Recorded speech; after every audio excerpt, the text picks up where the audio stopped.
Hello, തുടരും എന്ന ചിത്രത്തിന്റെ ഒഫീഷ്യൽ OTT സാറ്റലൈറ്റ് അപ്ഡേഷനാണ് ഇന്നൊരു വീഡിയോ ഭാഗത്ത് ഉൾപ്പെടുത്തിയിരിക്കുന്നത്. വീഡിയോയിൽ കൊനുമ്പ് വീഡിയോ ലൈക്ക് ചെയ്യുക, ചാനൽ സബ്സ്ക്രൈബ് ചെയ്യുക. ഈ വരുന്ന ഏപ്രിൽ മെയ് മാസം അങ്ങോട്ട് ധാരാളം ചിത്രങ്ങൾ OTT റിലീസ് ചെയ്യും. നമ്മുടെ ചാനൽ ഭാഗം പരിശോധിച്ചാൽ നിങ്ങൾക്ക് കാണാൻ വേണ്ടി സാധിക്കുന്നതായിരിക്കും. തരുൺമൂർത്തിയുടെ സംവിധാനത്തിൽ മോഹൻലാൽ, ശോഭന എന്നൊക്കെ പ്രധാന കഥാപാത്രങ്ങളായിട്ട് ചിത്രമായിരുന്നു തുടരും. ചിത്രത്തിന് മികച്ചൊരു പോസിറ്റീവ് റെസ്പോൺസ് തന്നെയാണ് ഇപ്പോഴും പുറത്തുവന്നുകൊണ്ടിരിക്കുന്നത്.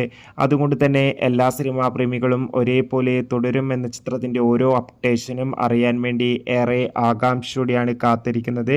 ഫൈനലി തുടരും എന്ന ചിത്രത്തിൻ്റെ ഒഫീഷ്യൽ OTT സാറ്റലൈറ്റ് അപ്ഡേഷൻ ഇപ്പോൾ ആരാധകർക്ക് മുന്നിൽ പുറത്തുവന്നിരിക്കുകയാണ്. തുടരും എന്ന ചിത്രത്തിൻ്റെ സാറ്റലൈറ്റ് അവകാശങ്ങൾ ഏഷ്യാനെറ്റും OTT അവകാശങ്ങൾ ജിയോ ഹോട്ട്സ്റ്റാർ എന്ന OTT പ്ലാറ്റ്ഫോം സ്വന്തമാക്കിയെന്ന് കൺഫേം ആക്കിയിട്ടുണ്ട്. കാത്തിരിക്കാം കൂടുതൽ അപ്ഡേഷൻ അറിയാൻ വേണ്ടി.